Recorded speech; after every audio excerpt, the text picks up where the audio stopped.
जति देखा गत 24 घंटार सर्वनिम्न तापमात्रा रेकर्ड करा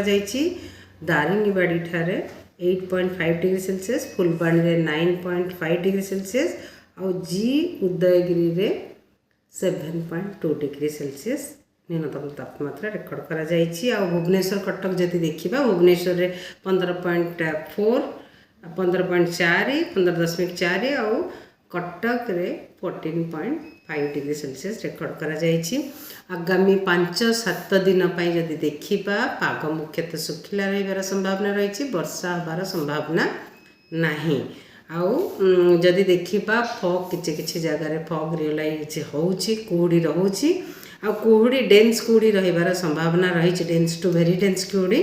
जमती कि झारसुगुड़ा सुंदरगढ़ केउंझर कंधमाल कलाहांडी और नयागढ़ जिले में ता सहित सालो टू मॉडरेट कुहुड़ी भी रहिबार संभावना रही जमती कि आमर कोस्टल डिस्ट्रिक्ट गुड़िक गंजाम गजपति पुरी पारादीप पुरी जगतसिंहपुर केन्द्रापड़ा कटक एवं ढेंकानाल अनुगुल जिले में भी किसी स्थान में कुहुड़ी देखा संभावना रही।